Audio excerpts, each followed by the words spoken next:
La lumière provenant des objets qui nous entourent pénètre dans nos yeux. Elle traverse un ensemble de milieux transparents. La cornée, l'humeur aqueuse, le cristallin, puis les murs vitrées. Elle va ensuite former une image sur la rétine.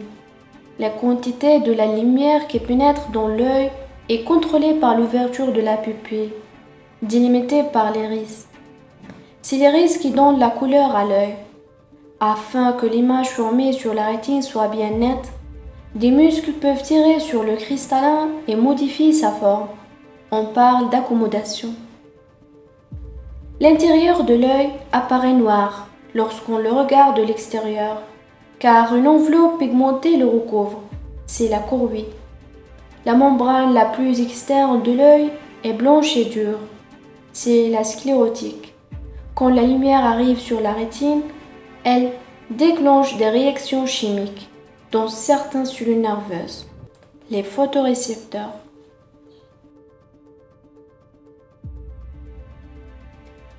Il existe deux types de photorécepteurs, les cônes et les bâtonnets. Les cônes sont moins sensibles à la lumière que les bâtonnets. De nuit, ce sont surtout les bâtonnets qui sont activés. Cependant, les bâtonnets seuls ne permettent pas de distinguer les couleurs et l'acuité visuelle est faible. Les cônes permettent une acuité beaucoup plus forte, mais ne sont activés que lorsque la luminosité est suffisante. Ils permettent de distinguer les couleurs. Chaque type de lumière colorée active plus ou moins les trois types de cônes différents présents dans la rétine.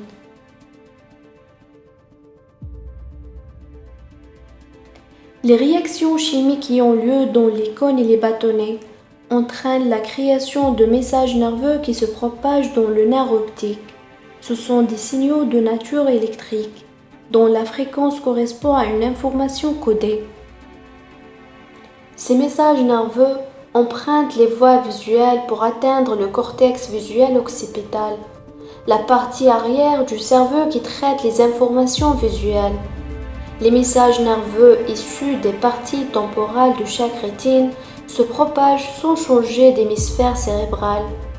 Les messages nerveux issus des parties nasales de chaque rétine se croisent au niveau du chiasma optique et rejoignent le cortex visuel occipital d'hémisphère cérébral opposé.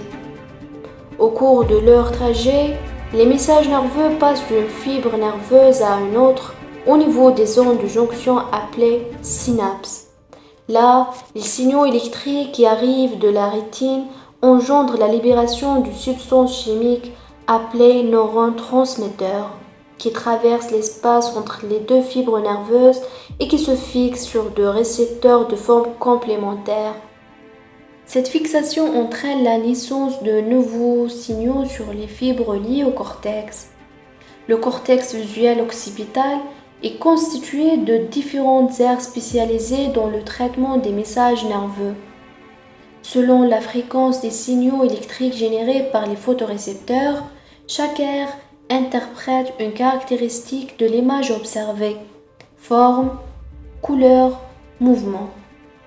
Ces différentes aires communiquent entre elles et le cerveau réalise alors une interprétation globale. Ce que nous appelons vision est donc une interprétation cérébrale de signaux électriques. Ainsi, une même image peut être interprétée de manière différente chez des individus différents qui n'ont pas vécu les mêmes expériences ou chez la même personne à des mouvements différents de sa vie.